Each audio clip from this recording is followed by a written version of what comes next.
welcome to Piercing the Veil. Hey, everyone. Good to see everyone again. Hope you guys are all doing good and had a great week. And we're starting a new week. Yeah. So tonight we have Jessica Jones, the Cryptid Huntress, and we're going to dive deep into the Meadow project. And I'm sure if you guys have all been to her channel, the cryptidhuntress.com, or that's her website, but her YouTube, Cryptid Huntress, you've seen her mention and done a lot of shows and remote viewing and the Meadow and all the projects she's got going on. So this is going to be really interesting and fun tonight. I'm ready. You're ready? I'm ready. Let's just bring her on and we'll get right into it then. Hi, Jessica. Hey. Hey. Happy anti Super Bowl. Yeah. Well, we'll catch see what everybody says about the halftime show later. See what they all say about it. Oh yeah, it's just going to be a big old ritual as usual. You know. Oh yeah. It's entertaining though. It's entertaining. So I'd forgotten it was a Super Bowl today. I didn't even know. Yeah, so, when I scheduled you, I didn't even think about the Super Bowl because we don't watch it, so it doesn't really register with us. Well, we forgot about it until we went to the store yesterday and saw the empty shelves of all the snacks, and we went, "What is this?" And we went, "Oh, Super Bowl!" And everybody cleaned out all the snacks. Oh yeah, that's the one good thing about the Super Bowl, or the foods and the appetizers, the parties. Those were always fun. They were fun, but yeah, I just feel like I'm an old lady now. I don't even pay attention, and everything's so rigged. I mean, I'm not trying to get political or anything, but I just feel like a lot of these things, like professional sports, are rigged. Okay, so that's another show, I guess. I only watched it for the commercials anyway, and they're really not that good anymore. Oh yeah. Oh yeah. It's been a while since I've watched football. Oh yeah. Oh yeah. So we're going to talk about the Meadow today, huh? Yeah, we can talk about the Meadow. I just was at the Meadow about 2 weeks ago. I mean, we go to the Meadow pretty often. That's one of my team's research spots. But I mean, we have research areas all over that have meadows in them, that are big, wide open fields, and you got to hike through the woods really far to get to them. And yeah, I've been taking my son down. We have a place down in the Troop Herd corridor here in Middle Georgia. And I think it's one of the places with the largest number of alien abduction reports. Oh, wow. So alien abductions of all things. We get Bigfoot reports from down there. We get Dogman reports, and we have ETs being sighted, UFOs, and alien abductions. And there's an author, I can't remember the guy's name, but there's an author who wrote a book about it, about the Troop Herd corridor and all of the alien abductions down there. So of course I'm taking my kid. We're having fun. We took the dog down there. And I usually go camping down there, but we just took a couple of day trips this past weekend, not this weekend, but last weekend, and did some hiking and found an abandoned house and all sorts of fun stuff. Yeah, deep in those woods. So, but no, we didn't have any cryptid activity when we were out there, but it is a hotbed of activity. So, but yeah, the Meadow is a different location. It's somewhere different. I'm not going to say where, but it's somewhere down here in the South. And we've been researching that place for 7 or 8 years, I think. Maybe longer than that. It might have been 10 years. I don't know. We've been there for a while. But yeah, the head of that team, I'm on 3 different field research teams. And the head of that team is Trey Hudson. And he wrote that book, The Meadow Project, Explorations into the South Skinwalker Ranch. And so you can find a lot of the stuff that happened out there when we first started doing our research the first couple of years. It started off with a bang. I mean, from everything with Sasquatch to the portal, we documented that portal, and we have UFO activity, ET stuff, Men in Black, potentially, orbs of light, and you name it, we got it down there. So I love going down there. And we actually bring people in there with us now, like other researchers from all over the country and other countries too, I guess. But we have some people like, the head of Colorado MUFON has been over there with us several times. Katie Page, y'all might know Katie, but she flies in and goes down there with us sometimes. And yeah, I don't know if everybody else wants me to name them. Okay, but we have some pretty big names that know about that place and have gone out there with us to go do, because it does rival Skinwalker Ranch out in Utah. Wow. Some of the same stuff happens there. Yeah. So what It's kind of nice people? to have something of somewhere to go to investigate closer to home, and because I know you travel a lot and go to conferences and you do investigations on other people's properties and remote viewing. I mean, you just cover the whole gambit. I do. Oh my gosh, yes. I mean, I try to travel. I try to stay in the South for the most part when it comes to investigating. Of course, I've spoken and done conferences all over the country this past year.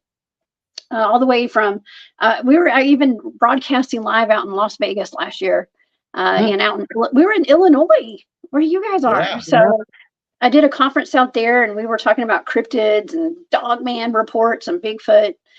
And I went up to New York this past year too, and did some Bigfooting up there with Long Island Bigfoot and some of those guys. And James Reek was with me, and you guys had him on your show last week. Great show, by the way.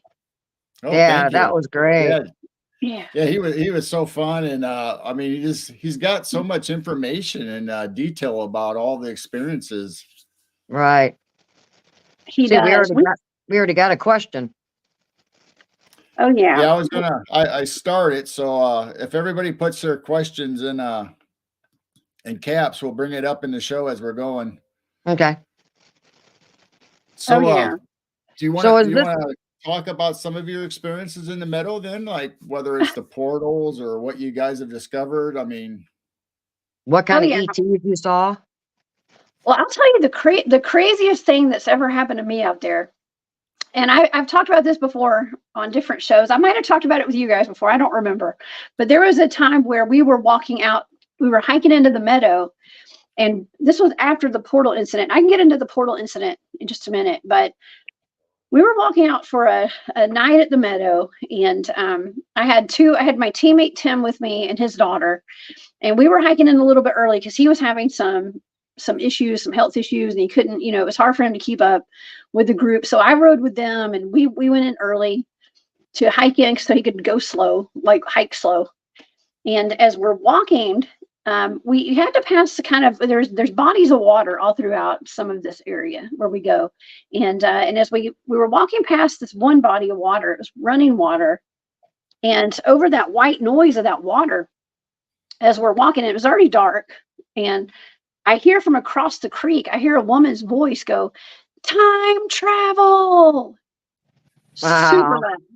And it sounded exactly like that, but it was super loud, and it was across the way. And there was no way, first of all, there's no way that a person was going to be over there. Not at night, not in the swampy area over there.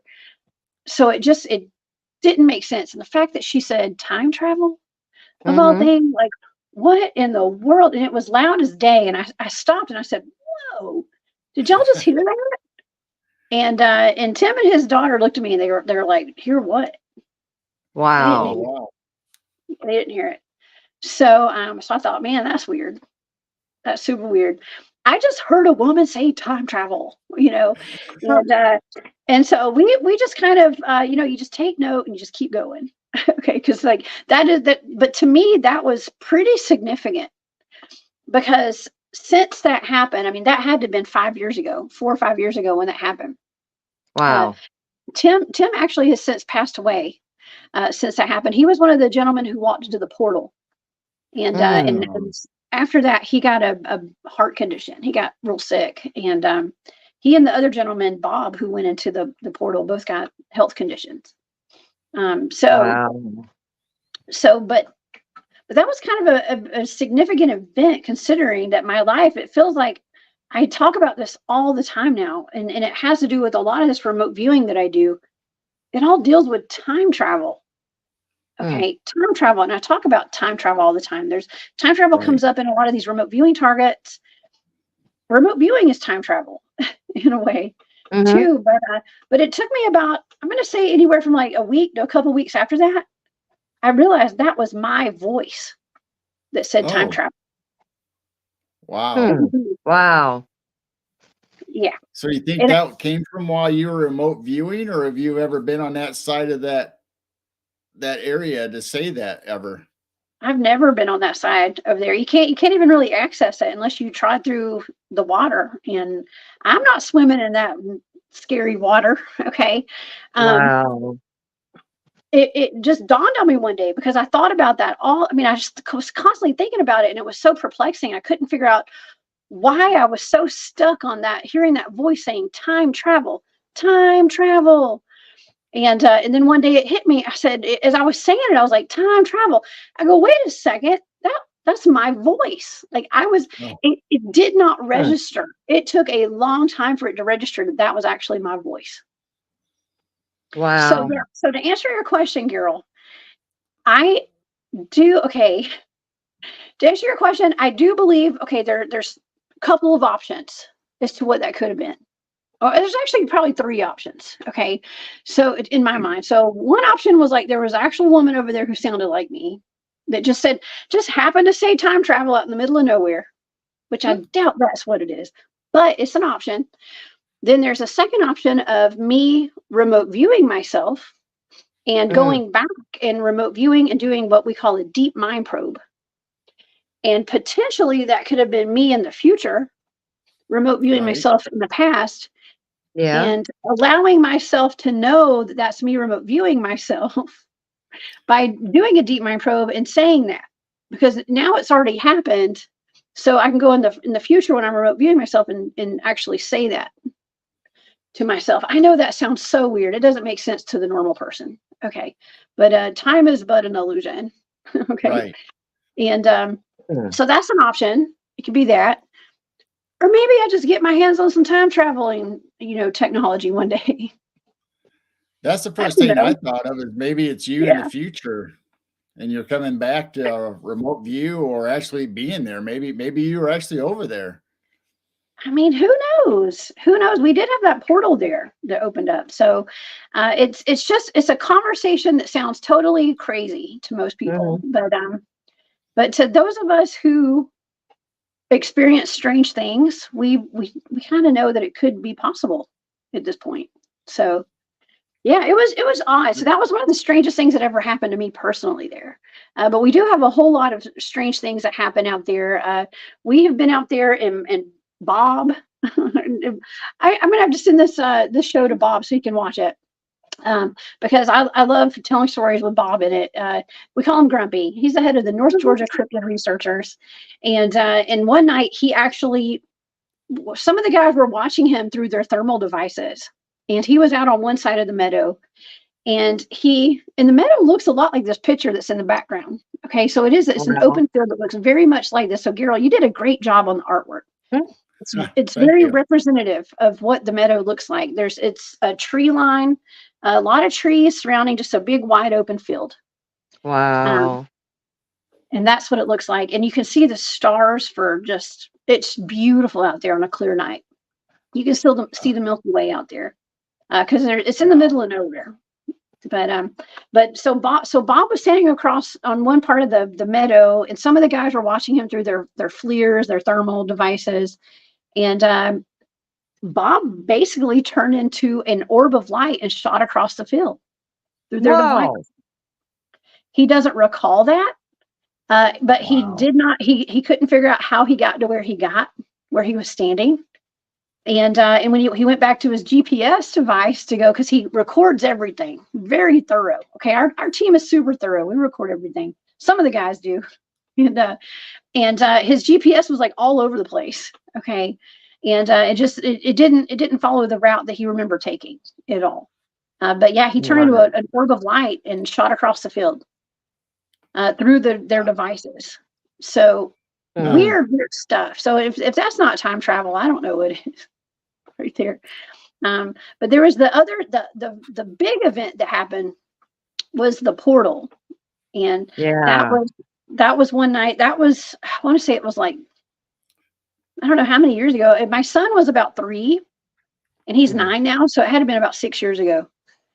Because my son was home, and I had actually gone home that day, so I didn't experience this firsthand because I had to go home that afternoon because I had a kid back home, and he was young, and I couldn't be gone more than a night or so. So I got home, and he was on the elliptical machine, and his dad was filming him on his cell phone, riding the elliptical machine and having fun and looking cute. And these orbs showed up and started dancing around my kid. And my son was like pointing at this is the same night that the portal opened at the Meadow. So this is important. Oh. So I'm at home, and having all these orbs came out of nowhere and started dancing around my son. And my son's pointing at them going, "Mom, ball, ball." And he's chasing them watching them with his finger and watching them go fly around him. And you can see his eyes. And then he looks at one, he goes, "Ball." And he's he was just learning how to talk at that point. Okay. He was like, "Ball, Mom." Cause I thought it was a bug. I couldn't tell what I was looking at. And then the way they were moving, and they're in the camera, his dad couldn't see them with his own eyes. He could only see them through the screen on his cell phone. So he was not on that frequency to see the orbs, but my son and I were. Wow. And eventually the orb shoots into the camera, and it turns the camera off. Oh, the power yeah. goes down. Oh, wow. And there's a video of this. Okay. And I've never been able to show it because my son, he only had on his PJs or something. He didn't have all his clothes on. Okay. So I'm not showing that to the world. But it's there. My team's seen it. It's a great video. But while that was going down, the team had hiked into the Meadow. It was the same time. The team had gone into the Meadow, and they had broken off into smaller teams. One big team, we break off into smaller teams. We post up around the Meadow, different areas. And it's teams of like 2 or 3 people. So there were at least 3 to 4 teams out there that night. And the team that was posted up in the beginning of the Meadow, when you first walk in, there were 3 of them. And there were some guys on the back side of the Meadow and some guys on the other side of the Meadow. And they were sitting there for quite some time. And David Pardue out of North Carolina, he was looking through his FLIR and saw a cube in the middle of the field. And it was just this huge box, but he could only see it through his thermal imaging device or his FLIR. And this thing wasn't supposed to be there. It was a gigantic cube. And he thought he was seeing things. So he handed off his camera to Terry Wendell out of South Carolina. And Terry took it, and he said, "Hey, tell me if you see something over there." He was like, "There's like this huge gigantic square. Like there's a huge cube over there. Look, it had windows on it. It had defining characteristics to it too, almost like it was either a door, like windows, like some kind of square, like windows with crosses in them, kind of. And he was like, okay, so that was weird. So they radioed over to the guys across the field, and they said, "Hey, you guys might want to go check this out. We'll guide you over here to this thing. You're probably not going to be able to see it because it's only visible through our devices, just like the orbs. They were only visible to my child's father through the camera. You know, he couldn't see them, but my son and I could very clearly see them in the 3D. Wow. So the guys were radioed over. The 2 gentlemen walked over. There were actually 3 of them. They walked over. Kristen, the 3rd person on that first team, Kristen got her FLIR out. She has a video camera where she could record. And so she's filming this whole thing go down. So we actually have a video of this. You can see the cube, and like I said, it's an open field. There's 3 gentlemen that walked over to it. 2 of them were radioed, like being told like where to go, and they walked up to this square, and they didn't see it. They couldn't see it, but they knew that they were there because they were told that like you're standing right in front of it. And so they walked further to where it was, and their heat signatures disappeared. Oh, wow. And they should not have disappeared because that was an open field. Right. Their heat signatures disappeared. They said that the sky, okay, so the temperature changed. They both said that it was like walking into like a black velvet curtain, and the temperature changed. They couldn't see the stars anymore. And the vegetation on the ground had changed to smooth, Wow. like smooth ground. So it was like the whole different environment. And they Oh my both gosh. had enough wherewithal to be like, okay, something is wrong. Okay, something's a little off. Both of them are former military and search and rescue guys and remote viewers. They're both trained extensively in remote viewing too. And so we know about energy shifts. We're all very aware of our surroundings. They knew to get out, so they backtracked, and as they backed out of it, their heat signatures reappeared in the video. Oh my gosh. Yeah. So and right after they came out of it, within the minute, the cube shrunk down to a smaller size cube, and then it floated away. Oh my gosh. Yeah. That is crazy. Imagine when it floated away. Yeah. When it floated away, was it still square, or was Yes. did it turn around? It was still square. Oh, it was still square, but then it kind of just disappeared, totally disappeared. And now my concern is what would have happened had they still been inside of it. Right. Yeah. Would it took it with them? Yeah. Which leaves us Wow. with way more questions than answers too, because I am so suspicious these days of, where are all these missing people going in national parks and in state parks and just in the woods on private property, wildlife management areas. But they seem to be like clustered in government federal lands.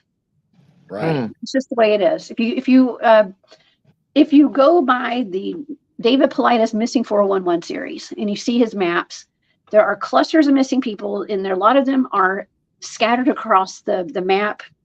Same map with like the cave systems, the same map as the deep underground military bases, the same maps as the Bigfoot sightings. So it makes they you all lay wonder. on top of each other, and they match exactly, all the 411, Bigfoot, all that stuff. Yeah. Yeah. And so I wonder sometimes, like, well, could that have been like a targeted kind of thing? I didn't feel like it was natural. It didn't feel natural. After watching the video and hearing all their testimony and their eyewitness account, to me, it just doesn't sound it didn't seem natural. Now, was it ET? Maybe. Okay. Could it have been like used? I mean, is that something, first of all, is this where the Bigfoots are coming in and out too? Is this a portal? Is it a spacecraft? We like to think it was a portal, but it very well could have been a spacecraft that was a portal. Right. It was something. We just don't know exactly what it was. So all of our questions so far is dealing with the portal and stuff that you're talking about now. Okay. Cool. I think you kind of already answered this one. Going the girl, what's it like when you enter a portal, and can you go inside it? So obviously you can. Mm-hmm. But Yes, I don't. you Did can he inside it. describe? I mean, other than what you told us about the weather change and the surroundings change, is there any other kind of sensations they felt, or Temperature Well, change? This is according to them. And one of the gentlemen that went into the portal had actually had an experience at another location that we researched that was almost exactly the same. So these portals really liked him. Okay. He was just really good at stumbling into them, which if you study this enough, you start wondering, well, what was his background, and why would a portal come find him potentially, maybe try to come take him? I mean, that's getting deeper into it. Yeah.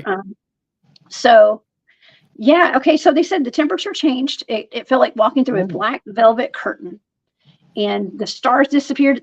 It was like the same environment, but slightly off. Okay. Wow. It was off enough for them to recognize that there was something wrong. Like there was something not right, but it didn't look that different than where they had just been. And to them, they were just still standing in an open field. So, oh wow, yeah, because I've heard stories where people go down trails and all of a sudden they notice like it was daylight, now it's like evening, and the environment doesn't look the same, the vegetation doesn't look the same, just like you're describing it. And actually, it almost is like they got a brain fog, like they almost like couldn't remember how to go back the way they came to try to get out of it. The next thing they know, they're right back to where they were. That's right. Hmm. I mean, I have been told stories, and I have friends who have had incidences where they've been hiking in the woods, and like they kind of got disoriented for a little bit, and they came out like miles down the road from where they should have been. It didn't make any sense how Wow. they got there. Now we've had some interesting encounters out in the woods that are not just portals that are squares that you can't see. I mean, so the same guy who one of the same guys who walked into that portal, my good friend Tim, he and I were taking a group up to the mountain one day at another location, yet another location up in, this is somewhere different. And we had some people with us that were friends of the head of another team that we're on. And so we're kind of protective. You know, we don't bring people that are not on our team out with us very often because it's kind of dangerous up there. Hmm. And but we had these two gentlemen with us, and they wanted to go bigfooting. So we decided to take them, and so we kind of guided them up the mountain, hiking at late one night, and we were having some really strange activity up on the top of this mountain. We were going up to a field on top of a trail. And after we got up there, you know, we didn't have a ton of activity, but we were just feeling like there's something up there. There was something watching us. Let's just say we were able to protect ourselves, if you know what I mean. And but nonetheless, we were getting a horrible feeling. And it was just mostly my buddy and my partner and I up there, who were their tasked to like take care of these people that were with us. Okay. And go bigfooting at the same time. So we started noticing as we were getting out of there, we were hiking back down the trail to go back to base camp. And we started noticing there was a thick fog that came out of nowhere. And it was Oh, yeah. right behind us, and it was following us. Now I've never been scared of fog, really. You know, it's what's in the fog that scares me. But this fog was ominous, and it felt as though it had a consciousness to it. Oh, wow. Every time we would speed up, it would speed up. When we would stop, it would stop. Whenever we would slow down, it would slow down. And we were watching this. We were watching it big time. And so my buddy took up the rear, he walked in the back, and I led us out of there. But we hightailed it out of there because we were very concerned about this fog. And Wow. since then, I mean, I've mentioned this fog before with people who have had similar stories of the fog chasing them, and feeling like there was something hiding in the fog, or the fog being an entity of its own. Right. Mm. Yeah, that's scary. I mean, Never especially enter the if fog. you've ever watched Stephen King, you know, The Fog and movies like that, it's like, oh my gosh, you know, you never really think about it. And all of a sudden you get into this field and it's like, oh no. Yeah, right. Wow. Yeah. Well, okay. So Barry Littleton gave me he assigned me a blind one of those coordinate remote viewing targets one time, and he does it all the time, but this one particular time it was Gugway in the fog, and I believe that was at Yosemite National Park. Or it was something about the whispers at a lake at Yosemite, and there's some kind of gugway. They say that the gugway hide in the fog, and a gugway, for people who aren't familiar with that, a gugway is said to be like it's like a Bigfoot on steroids, kind of. I think a gugway it would be like a snouted Bigfoot. It looks like a dog man, but I think they have like a longer snout on them, and they're not very nice. Okay, I believe that they are a little more vicious. Okay, that's how they reach them. Wow. You don't want to be that thing's dinner at night. But that was one of my targets, and we did a little show on it and revealed all this data. And but that's the thing. Apparently, there's hikers going missing out of Yosemite. That's another cluster of missing people, and some say that it has something to do with these gugway that hide in the fog. Wow. Right. Makes you wonder about ley lines and stuff. If all these ley lines are like go across the meadow, if it goes across all these places where disappearances are, you know, is there like a vortex, a portal? What have you ever? I mean, I know you said you have a portal in the meadow, but what about ley lines in the meadow? Oh yeah, there's ley lines. Absolutely. Yeah, there are ley lines passing through there. I actually have a good friend of mine who plots out ley lines. And she has been she traveled all over the South and all over the Southeast, at least from like Virginia all the way down towards Florida, all the way out to Texas, maybe even farther over. But she was mapping out ley lines. I met her at some Indian burial mounds in Georgia. And those Indian burial mounds are all on ley lines, and they're all connected, which was kind of so she was looking into the ley lines having some bigger purpose, or not the ley lines, but the Indian burial mounds having a bigger purpose that had to do more, not just with, it didn't just deal with like the burials of like remains, it had something to do with the flow of energy. Okay. And the ley line, some kind of currency, maybe, I don't know exactly. She's still researching it, but there's something way bigger that we're not being told. She's trying to decipher what that is right now. And when it comes to these mounds, all being connected. So, but yeah, there's definitely a connection with all these ley lines. And yeah, even one of the spots that we have researched, and it was a place that I got called out to here in northeast Georgia. It's where the Georgia Guidestones used to be. Okay. In a place, I can't remember the name of it. It's like, I don't want to say Etowah, or it's not Etowah. What is the name of it? Elberton, Georgia. Elberton, yeah. There's a state park out there. Now, I probably shouldn't be giving this information out, but I will. It's fine. It's been a while. But I was called out by a state park ranger out there who said they had like 9 Bigfoot reports at his park in 1 month. And wow. Yeah. So it took me a while to get out there. But I took about 3 of my teammates out there. So there were 4 of us. We spent the weekend out at this park, right? I mean, it was literally 10 minutes from the Georgia Guidestones at the time, and the Guidestones were still there. Wow. And we literally just missed, like, the Guidestones were torn down or had that explosion or whatever happened. Within a couple of months of us being there. So we got to go see them. I got my picture made right in front of them, and it was weird. I think that the Native Americans, they say that area right there is like the belly button of the world. The navel of the earth was right there where those Guidestones were, whatever that means. Yeah, whatever that means. I don't know what it means, but that's what they say. So it has some kind of significance, occult significance. There was something weird going on there. But they definitely had Bigfoot sightings out there. Now, we didn't come across any Bigfoot sign when we were out there researching it and doing our investigation, but there's a lot of Bigfoot sightings. And one of the girls on my team, Kristen, who took that video of the portal, she lives out in that area. And on her family's property, she has a cast of a print that's like well over 20 inches. Oh, wow. Yeah. So there's a lot of Bigfoot activity out there. Tinkerbell wants to know if you've ever remote viewed the Guidestones or the. I did. Oh my gosh. I did. Okay. So I had remote viewed those, and it was a target. I did a show on it actually. And it was, the target was what happened to them. Like, how did they get vandalized or something like that? I forgot what the target was exactly, but yeah, I did a show on it. You can find it on my YouTube channel. It's called The Georgia Guidestones Crumbling Timelines with a question mark. Okay.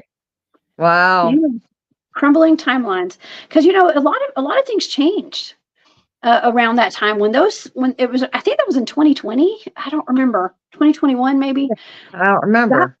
That was a time when a lot of things were being exposed. It was almost like, they say 2020 was the year of sight, where a lot of things the veil started thinning. Where there's no veil now. They pierced the veil. Okay, the veil got pierced. Piercing the veil. Yeah. So I don't know if that had something to do with that, but that was around the same time frame that all that happened. So yeah, that's weird how they got destroyed, and there's video out, and there's a flash of light, and just all kinds of weird stuff. And we had all those monuments, all those obelisks popping up all over around about that same time too. Yeah. The what? The The monuments? Do we have obelisks, they were starting to No, pop up in the deserts, and people are Oh, finding yeah. them in places that they yeah. shouldn't be there. Then they disappear again.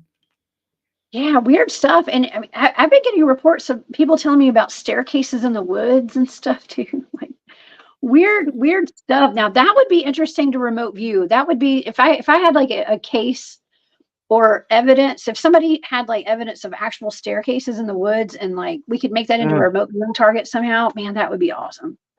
Oh, mm, Who's doing these things? It's weird. right. yeah. And where do they go? Is that another portal?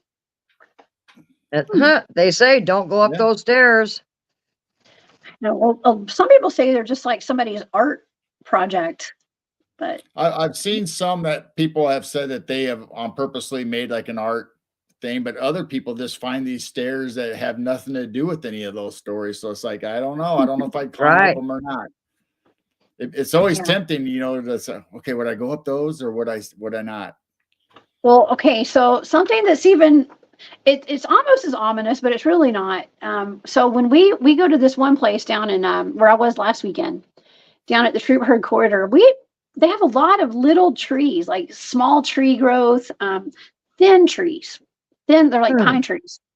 And we go out there and you go deep in the woods, sometimes there's two of them out that we found so far of the arches. And the tips of the trees are really tall, but they're super thin. And so they're arched over and they're tied in what we call an asterisk. Okay. Ooh. And it's Oh, like the trees are interwoven into each other, like with sticks, and they're twisted, and then the sticks are stuck down in another stick, and it makes a star. And I have Wow. a couple of pictures of me standing underneath some of these things. We have one of my teammates, Tony. He's like 6'6", and his height, okay, and he's standing under one of these arches, and he looks short almost because these things they're so tall. But we were joking around with Tony. We're like, okay, well, are you going to walk through that? Because what if that's a Stargate or a portal? Yeah. oh, We don't know what those things are. Now, could a human have done it? Yeah, could have. It could be Mhm. something a human made, but I don't know. It could be something that a Bigfoot made. It feels otherworldly when you see something like that out there. Yeah. That's that intricate, that's been woven, and the trees are stuck, tied together like that. And it just you have to wonder, like, why would a human do that? Other than being bored, or Right. wanting to trick people if they knew that we're out there researching. They're like, oh, let's trick these people, see if they'll put it on Jessica's show.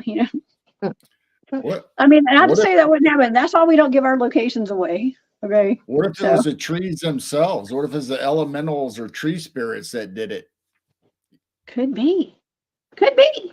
It could be anything, but these are like big trees. It would be hard to do that. But for a human, it'd be hard to do that kind of stuff. Right.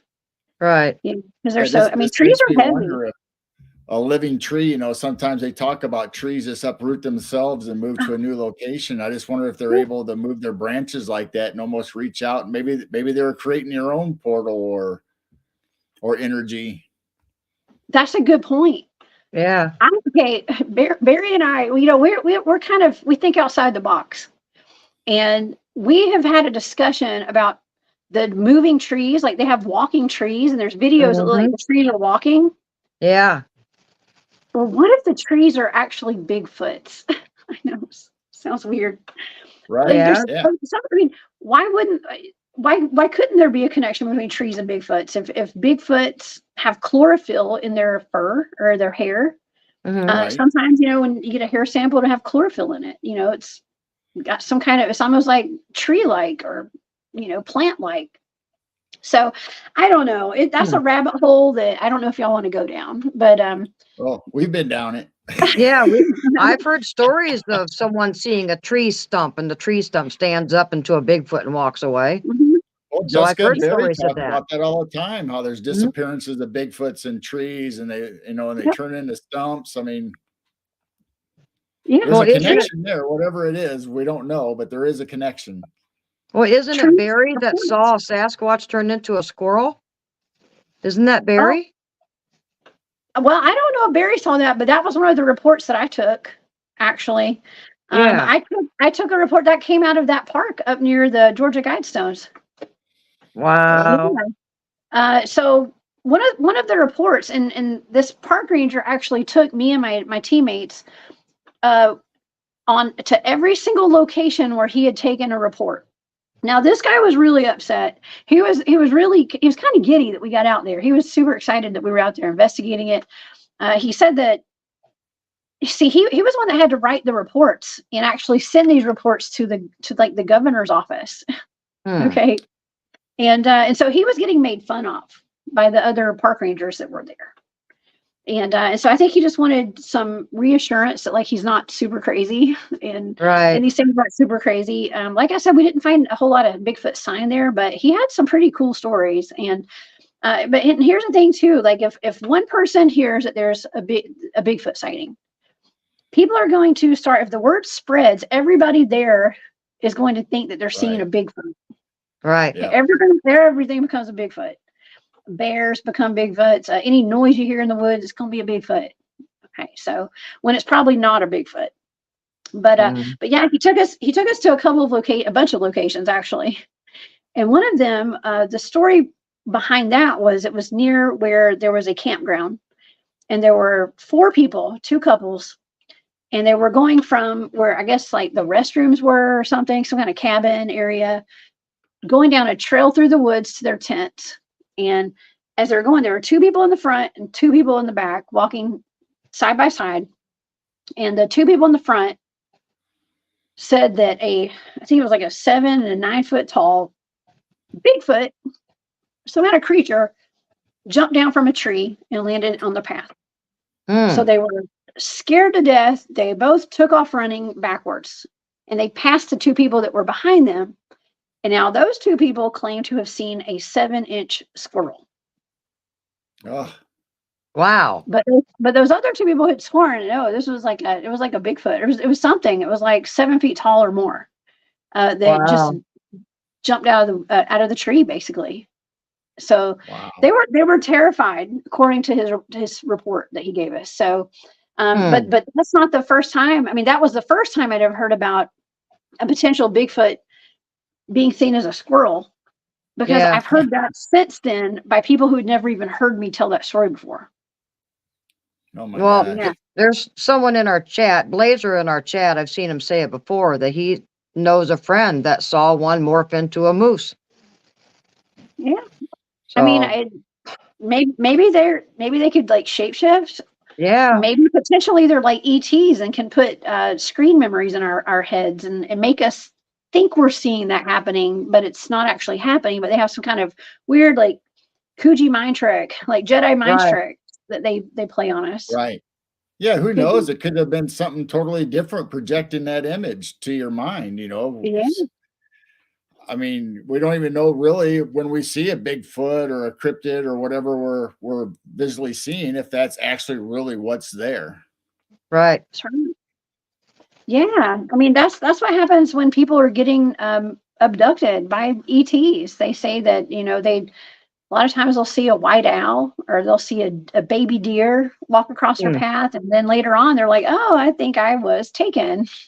You know. Oh, right. Wow. It's some sort of strange screen memory thing that they can do, but it's all about projection, I think.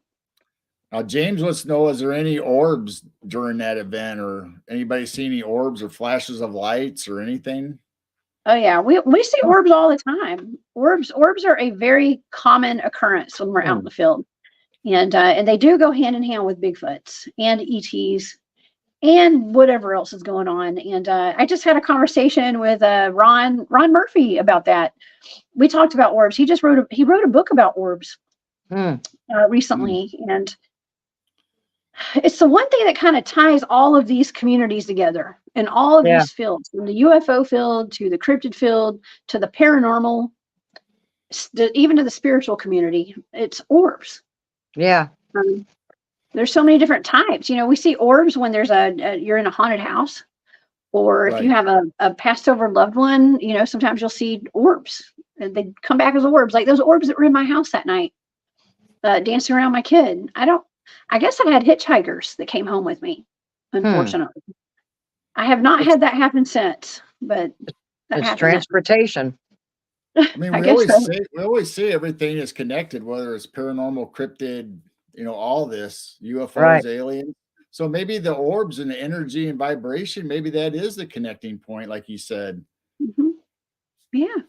I think No. that's one thing that really just kind of ties it all together, because the orbs. I mean, I've seen that video of the orb that flies past the camera in somebody's backyard and lands on the ground, and it turns into an ET and starts running around, Right. and then it Yeah. turns back into an orb and shoots past the camera again. So, but that was more like a metallic orb. Barry gave me one of those coordinate remote viewing targets of. It was a particular orb that was flying over a crop. It made a crop circle in England, and so that was like a. I guess during that target, I was seeing a whole lot of different versions of some sort of an orb or some. I forgot what the data was on that, but we determined through that data there were all different types of orbs that were. Some of them are like just pure consciousness. Right. So Yeah, because we always say that too. We don't know if orbs that we see in our backyard or our videos that whether they're conscious because they seem like they're conscious, or Yeah. and then other ones that that could be spirits from past loved ones or generations, or it could be a vessel for Bigfoot to transport from one place to another. I mean, we just don't know. There's so many unknowns, but orbs definitely have some kind of energy and vibration to them, and yeah, Mm-hmm. it I all think boils down to vibrations and frequencies of everybody and what we're seeing. Right. that's right, and not everybody can see it. So not Yeah. everybody is tuned into this stuff. That's why I always say if you want to experience these things, get your vibrational frequency high and try to stay high vibing, not low vibe. Yeah. I think that's why my son's dad didn't see those orbs. Just saying. Yep. And You got it's the Right. I mean, truth, you know. me and Jane bring that up all the time about trying to raise your vibrations and trying to reach yourself to a higher consciousness. Well, when we talk about dimensions, you have like the third, the fourth, the fifth, however many dimensions. And if these creatures, not creatures, but if these cryptids and Bigfoot and orbs and all them, if they're coming from another dimension, they typically have to lower their vibrations. And maybe that's why we're seeing them, because we're raising, they're lowering, we're meeting right at that sweet spot. Yeah, we're meeting on common ground, on common frequencies. It's like we've tuned the radio's tuned in just right to where we're kind of overlapping the dimensions right there, and that's kind of how we describe the Meadow. Daryl, one of my teammates, he talks about how maybe it's just the dimensions are just overlapping, and we just get to kind of peer into whatever's happening, and we're just there. It's like this one. I think it happens in certain spots of high frequencies and high energy. The dimensions are overlapping, and we're getting to get a little glimpse into whatever's in these different dimensions that we can't normally see. Yeah. I think that's Right. what it is. I made the comparison one time of our vibrations and frequencies being like an AM dial. You know how you get those channels are just quite not tuned in, and you kind of get a glimpse a little bit of what they're saying. You got to fine tune it. Well, I think our bodies are that way too, that we have to raise our vibrations and match that frequency just right. Then you'll start to see all these things and communicate with them if we raise our vibrations to match their vibrations. Yeah. Yes. Now, some people may not be ready may not want to see these things, Right. and that's understandable too. And I think that we potentially could be able to turn it on and off too. I just feel like there's so many times where you feel like somebody's standing right beside you, but you just can't see them. It's almost like that. It's not that we're not high vibe enough. It's just we're just not on that frequency. Right. For whatever they are. So. Yeah, I don't know. I mean, and speaking of orbs, there was a very interesting orb incident that I had. So I lost my little brother, died in a car accident about almost 20 years ago. And and he was only 22 years old, young kid, perfectly healthy, just a beautiful soul. And the week that he died, understandably, it was very, very hard for me and my family. And so one night I'd gone to sleep, and I was actually at a friend's house. I couldn't be by myself that week. That was a hard week. And so I was at a friend's house, and it was let's just say it was a haunted house. I already knew this house was haunted because I'd stayed in this house before. And I remember waking up at night and I would see a person walking through the living room, and I could see this, and this was like an old train yard in downtown Atlanta. And so I knew this house was haunted. I always knew this house was haunted. But I had two incidences, and I think it was in the same week. The first incident was I woke up and there were orbs, like green lights, and it was the color of the grass that's in this background behind us. Oh, Wow. There were green lights, and they just started floating all around me, and they started forming from the shoes all the way up to jeans to like a Tommy Hilfiger button up, like a golf shirt, to hands, and it was my brother. Turned into my brother. Wow. Oh. But I watched as these orbs formed into my brother from his boots all the way up to the top of his head. And as he sat there and was glowing and smiling at me, I just remember being shocked. And he actually sat down on the bed, and the bed moved. The bed shrunk down as he sat on it. And then he leaned over, and as he leaned over, I closed my eyes and he kissed me on my forehead, and I could feel it. My. And then I opened my eyes and he was gone. So that happened. Yeah. So Wow. Usually you think of, you can feel the presence of a loved one after they passed away, that they come and visit you, but to actually get a visual or a presence like that's something really special. Yeah. I've never heard of anybody else having that happen before either. I'm like, surely this has happened to other people, but I've never heard it from anybody. So it was odd. And then it had to have been within the week or that month. I don't know. I was at the same house, and I woke up one night, and there was a woman and a man sitting by the bed.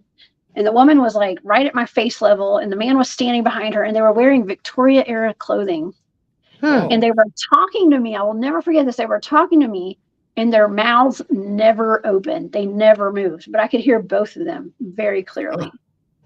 Wow. What they were saying to me. So yeah, it was just wild. It was wild. I've seen some weird stuff in my lifetime.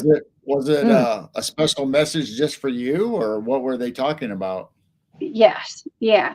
Well, they were thanking me, and I couldn't figure out why they were thanking me. And it was a while later before I decided. I was looking for answers to that, and that's how I got into the paranormal field, by the way. And doing what I do today was I got interested in it. I started going to get psychic readings done, and going with my mom to, I guess, like they had these weekends in Atlanta and up in Roswell, where you could go to like the little red barn or the blue barn or something. And they had like a whole bunch of psychics in there. You could go like get your cards read and stuff. And I was like, she and I were both just kind of wanting to know what my brother was okay. And we were both interested in the whole esoteric community. And there's a gentleman named Christopher Moon who had one of those ghost box to the deads, and Thomas Edison ghost box to the dead or something that he had made. Right.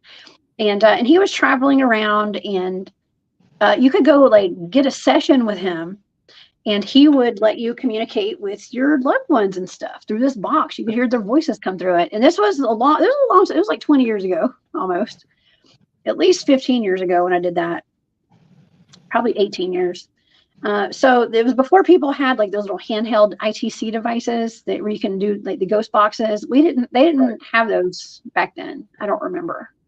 I don't think they did. So anyways, I went to, that's kind of how I got into a lot of this, and knowing that I was definitely able to communicate with the other side.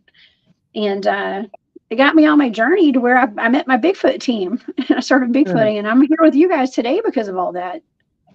Right. Wow. But yeah, I was consulting with a psychic, and that psychic had mentioned to me that the couple that showed up by the bed that night was there to thank me for us donating my brother's organs when he passed away. Because I was totally against it. I'm not gonna lie. I hate to say that, but we were treated pretty harshly and by the organ company and stuff. And I was it was devastating. And I was mad, and I didn't want to do it the way they were treating us and stuff. And it was wild. It was one of those things. And I'm glad that his organs saved a bunch of lives, but at the time it was just a lot. And I was very upset as how my family was treated and stuff. So we were going through all that. And so they were there to thank us. Now, I'm not sure if those were the relatives and the ancestors of the people who received his organs, or if they were my ancestors. I don't even know. I'm not sure. I was wondering what the connection was with the Victorian. Yeah. Oh, yeah. Yeah. I don't know. I have not looked into it any further, but that's what that psychic lady told me. Odyssey wanted to know that, how could you tell they're really the loved ones and not like a demon or entity? And I'll answer my answer first. I mean, I think you just know because of their presence, and you just have that feeling, and you have a connection with them. And I don't think a demon will try to trick you, but you can like some people tell us that if a Bigfoot, if you mind speak with them, you get to know that vibration and frequency that they're on, and you can tell if it's just off or not right. And I think it's the same way with spirits. Yes. Yeah, well, I have encountered some real life demons, or at least one that jumps from person to person, for real. Wow. And yeah, and so you can tell. You can definitely tell. You can tell a difference, for sure. I can promise you. I'm not the kind of person that thinks that everything's a demon. Okay, so Right. I don't think that at all. And so yeah, no, that was 100% my brother. Now here's the thing though. So when you're talking to ghosts, spirits through those ITC devices, the ghost box, I don't like those. I'll be honest with you, I really don't, because that's when you really don't know what you're talking to, in my opinion. And so I don't use those. I actually gave my ghost box away recently. I had two of them. I still have one that doesn't work. But I gave my other one and my REM pod, I gave it to somebody because I don't really use those anymore, because to me that was kind of lower vibrational entities. And I'm tired of dealing with low vibrational entities, y'all. I just really am. So, yeah, I've had enough with that. So, but yeah, you just don't know. Like, you think you're talking to Aunt Edna and you're talking to probably something that's maybe demonic or something. I mean, you don't know. So yeah, that's a whole different experience. It's something that can come across. It could be anything because you don't know, but if it's right there, presence with you or surrounding you, then you know loved ones. It's like a mother and a child. You have that connection. I mean, yeah, for sure. I knew that was my brother, and I have no doubt that was 100% him, for sure. But there have been times where, I mean, you hear voices and you do the ghost box stuff, and you got to be really careful about that, because there are things that will trick you. Tricksters. There's a lot of tricksters, and there's a lot of tricksters in the 3D as well. So be careful. Yeah. So I have a question for you.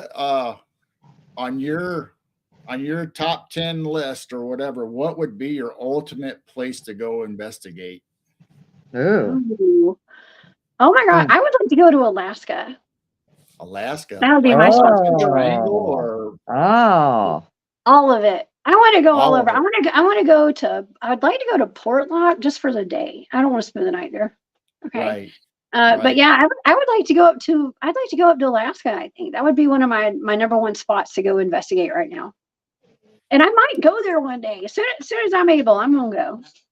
I've got friends up there. So I definitely would like to go up there. But I also would like to go to investigate Kentucky, too. I mean, they've got all those. I'm not a huge fan of caves, okay, but they've got all sorts of caves and stuff.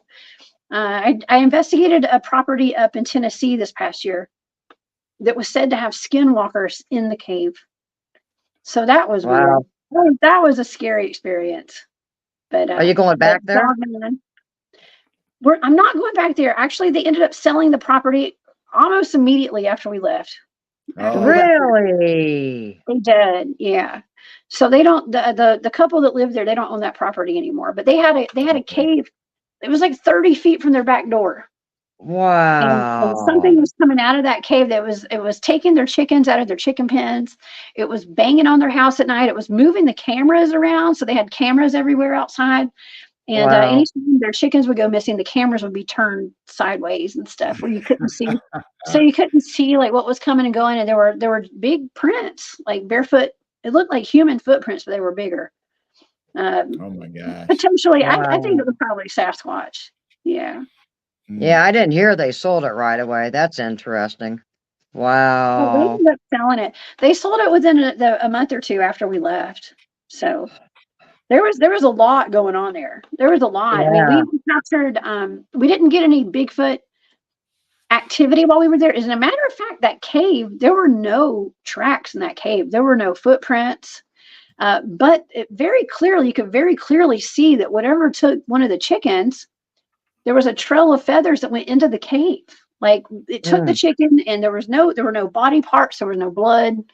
There were only feathers, and the feathers went right up into the cave. And there was that footprint out there too. And a stick had been stuck into the cave, or not in the cave, into the chicken coop.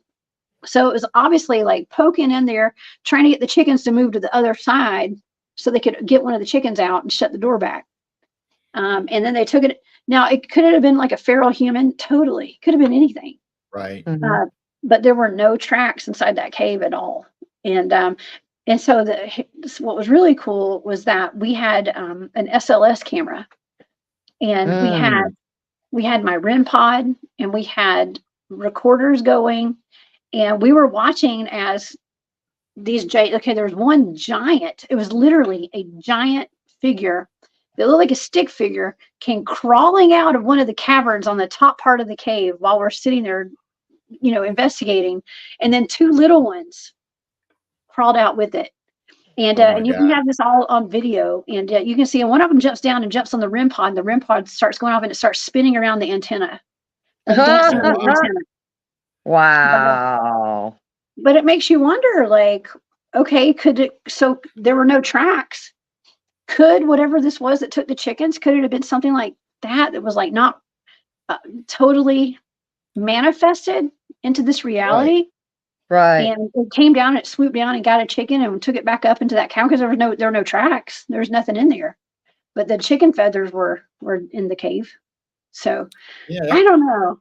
It's weird. That's the thing when you get into dimensional beings or anything that can transport or shape shift, like Bigfoot, even, people will find one or two tracks and nothing. Yeah, we'll find like one print. When you get in your head and try to think and try to figure this out, well, how can something be dimensional but yet still be physical enough here to leave a track? It just warps your mind when you think about it. Yeah, my friend Bob Grumpy, he has told us a story about where I can't remember if it was out near the Meadow. I think it was at the Meadow. There was one day he was out there and by a body of water, and there was a little child's footprint out there. A little child's footprint, one print. Wow. And he's been a search and rescue guy his entire life. He had the dog, and he was he did search and rescue with his SAR dog. And all over California, he was in law enforcement, and he knows tracking. He's one of the best trackers I know. And that footprint has always been perplexing to him, always, because it was just a little child's footprint. Wow. In the middle of the woods. Yeah, just one. That was it. Oh man. The little people. That's right. Could have been the little people too. Those are a thing. Yeah. So. Yeah. Have you ever seen little people? I have not seen little. I've seen a video of them. Yeah. Okay. My friend David Pardue up in North Carolina, he has a video. I don't think he wants me to give the location away, but there's a video where he's out there, and it's a night vision camera, and he had been recording what I think it was actually. So I think he kind of concluded he thinks there were ETs. Right. So he was out there looking for Bigfoot. And it's like these little people come trotting out in a single file line, and you can see them. I've seen the video, and they trot out, and they kind of do a little zigzag, and then they just disappear. So he thought maybe they were ETs. Now, I think they could have been little people too. I don't know. It's hard to tell what they were, but they were little humanoids. Wow. Tiny, probably like 2 feet tall, a foot to 2 feet, something like that. Right. So, They're I mean, little. there's all kinds of legends, from the Native American lore where they Yeah. fought off the little people. And I mean, there's just so much out there. There's just so much to explore. And then all of a sudden something comes up. It's like, wow, what was that? Yeah. Yeah. Well, in that area, they do have, the Cherokee talk about the little people up there and the moon-eyed people. Mm-hmm. The ant people. Yeah, ant people. Yeah. That's why caves are so sketchy to me. You don't know what's living in those caves. Where are these things coming and going from? Probably caves. But or maybe portals. Portal, right. Yeah. I mean, you don't know whether they're, they could be stepping through the opening of that cave, and they could be going into a different dimension where we just walk through it and we're just going into the cave. Yeah. Or maybe it's inner earth. Maybe it's an access point from inner earth. Yeah. Right. I mean, and how do we know, like, when they have a portal like that portal that my team encountered, how do we know if that's okay? I had mentioned, well, how do we know that's not like man-made? How do we know that's not like some like the government has weaponized, like portals? Mhm. Because we do know. I mean, I've done remote viewing targets of Earth's natural weaponized portals, and I thought I was remote viewing the sun because I ended up on the sun during that target. And Barry was like, what do you think that was? And I was like, well, I was on the sun the whole time before he told me what the actual target was. And it was very interesting because people say the sun is a portal and there's things coming in and out of it. Well, I can assure you that target, Earth's weaponized portal, there's some portal that goes to the sun. Okay. Because that was all in the data. Yeah. Now, I don't know if it was on a show that you did when you were talking about the sun, but somebody said, might have been you, about a race or a people that actually live in the sun or use that as a portal, a jumping point. I don't know. I don't remember talking about that, but yeah, that's totally possible. I don't know. Could be. I heard it somewhere, and I thought, since you just brought up the sun and the portal, I thought maybe that was it, but it might have been somebody else. Yeah. Oh, there's so much stuff. I know. I've heard before that the sun is a portal. Mm-hmm. Now, Brian wants to know, what kind of protection do you use, or how do you prepare yourself when you're going out, whether the Meadow or another investigation? Good question, Brian. Well, I have some methods that I'm not going to talk about on air because I got a lot of people that are just, I got to protect myself from, so I can't give everything away. But I can tell you that it's important to always keep like a protective energy bubble around you at all times. Mm-hmm. And yeah, so I trust and know that I always protect myself no matter what I'm doing, especially when we go out in the field. But yeah, I would highly recommend a protective energy bubble if anybody's wondering. Just imagine that white light around you and put a protective energy bubble around it, even when you go to Walmart. Okay. Right. Especially Walmart. Yeah, exactly. In the grocery store. Just be careful. Be careful. Because there's a lot of, not only there's energetic stuff going on, but there's, energetic vampires. That's just humans using you. And especially if you have a higher vibrational frequency and you're vibing high. People are going to be energies are going to be attracted to you like a moth to a flame, and they'll suck that energy right out of you. So yeah, always protect your energy and at all costs. Keep your discernment and your vibrations high, and whatever you do, if you get that sense, don't touch that person. Yep. Ooh, oh my gosh, that's so interesting you said that, because there have been people that and I love everybody. I swear, I try to love everybody, but I've encountered people. I'm just like, ooh, I don't want that person touching me. Right. It's almost like you can tell, like there's certain people. Now listen, if y'all meet me and I don't tell you, it's not y'all. Okay. It's not anybody. Okay. I'm not talking about anybody in particular. Okay. I know people probably watch me and they're like, I bet she's talking about me. I'm not talking about anybody, I promise. It would be, anyways, there's just people like that you meet on the street. You're just like, I've gotten to this point where I've learned how special and how our energy is one of our biggest assets. Like that is our currency, like my energy is, you can't just give it to everybody. And that Right. includes having like touching people and having that energy transference and letting other people touch you, because they'll suck that life right out of you if you get a chance. So, or they could put something on you. I mean, we talk about going out on investigations and have hitchhikers. You got to protect yourself about bringing something home. So even out at Walmart or somewhere, if you got somebody that's a low vibration or they're like that, I mean, you got to make sure that they don't transfer something to you. Yeah, but also, okay, but then there's the other aspect of like, man, your energy is needed out there too, though, because wherever you go, you're like a tuning fork, okay? Especially if you got that good energy, and you will uplift that energy in the area and around those people. So so sometimes when I feel like I'm being called to go somewhere, and I'm not saying I'm always high vibe. I am not saying that by any means. I have my days, but if you ever feel like you're being called to go somewhere, just sometimes you're needed there. Okay. And so you need to go. So that's just the way the universe is. And right now, people could use a good dose of good energy. Just about. Just protect yourself. Okay. Just protect yourself. But go where you feel called to go.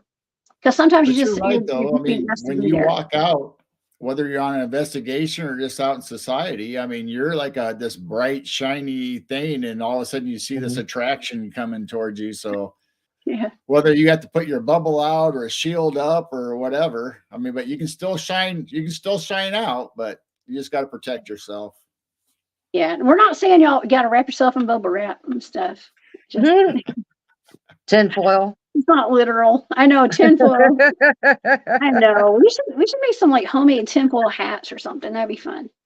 I don't know. It's something that would sell. There you go. I saw that sign not too long ago on Facebook or something as a shelf of tinfoil, and it says free hat inside.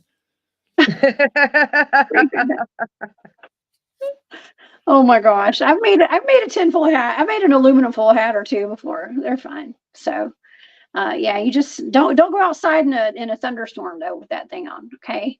You don't need to be a lightning rod. Don't make a wand out of tinfoil or something like. Yeah. Well, I think this would be a good time to end this, Jess. We've been over an hour, and I'm sure we could keep on going on many different things, but we've covered a lot today already. Yeah. We have. This has been fun. It's always fun hanging out with y'all. Oh yeah, we love having you on. It's always fun. You never know what we're going to talk about. We didn't go off the rails too bad today, though. Yeah. Oh, yeah. No blemmies this time. No blemmies. No blemmies. Old world creatures and dog-headed men. Those are always fun to talk about. My newest rabbit hole and is islands that disappear and come back every so many years, whether it's 50 years, 100 years. All of a sudden they're on maps, and then they're not on maps, and they're on maps again, and people say they find them, then they go back to look for them and they're not there no more. Oh, well, then you'd like to watch my remote viewing show of High Brazil, because that was one of my blind targets that Barry gave me. And we did a show.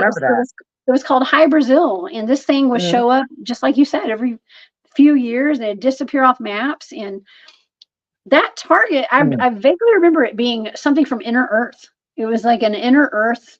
It was almost like a vehicle or a craft. It's not actually like a real island. Yeah.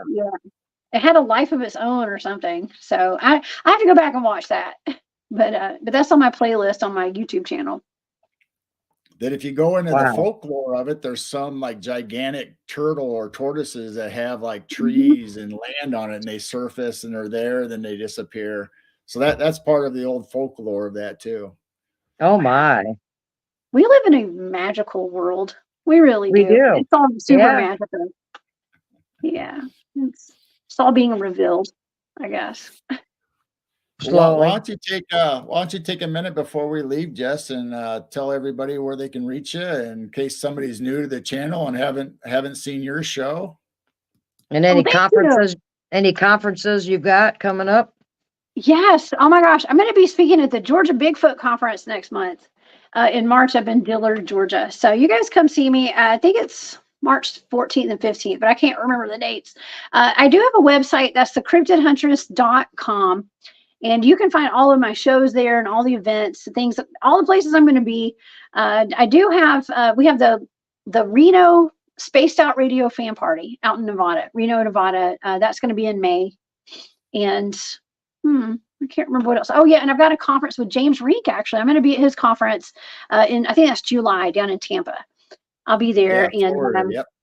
yeah, I may have another Bigfoot conference besides the Georgia one coming up too. So we'll see. As soon as I get confirmation, I'll put all that on the calendar. But yeah, I have a YouTube channel that's the Cryptid Huntress, and I'm so humbled, man. I just hit 7,000 subscribers. I think I've got 7,100 today.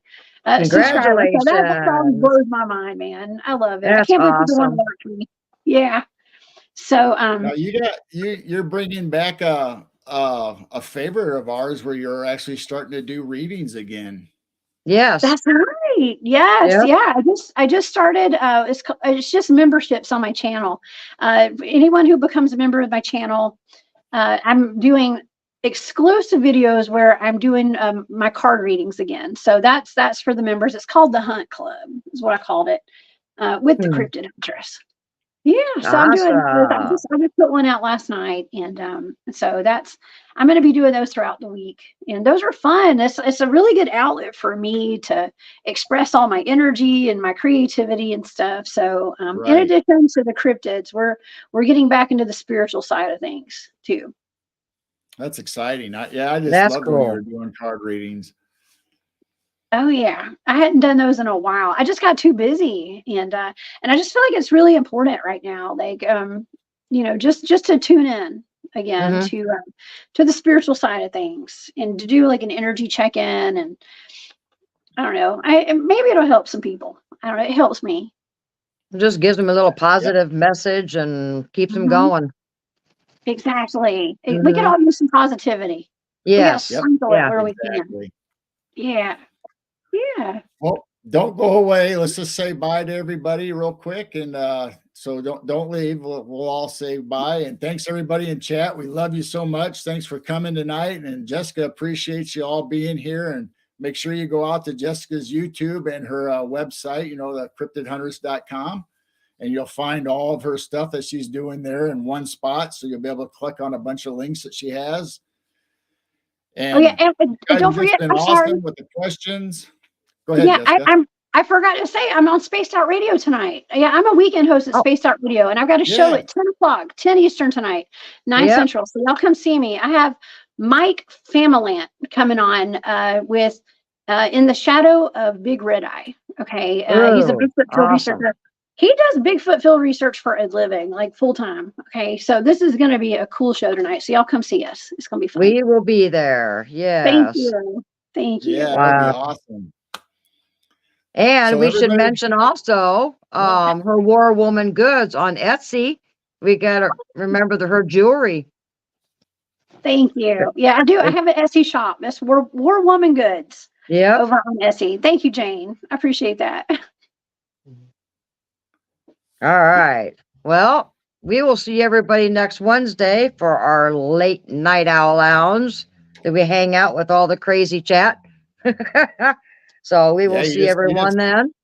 You never know what happens on that show. You might come in and we'll be watching deer, or we might be watching orbs or the night sky, and just have fun talking with everybody in chat. And it might be 2 hours, it might be 6 hours. We never know. Yeah, we were just watching orbs until like 5 in the morning the other night. So, and you get to see your farm animals. You get to see all your babies out there too. Yeah, that too. They're always fun to watch and peek in on to see what they're doing. Well, thank you, everyone. Love you so much. Keep your vibrations up. Do something nice for somebody, and most importantly, love yourself. You got to start with yourself and love yourself. I agree. So we'll see y'all next time. We love you. Adios. Bye. Love you.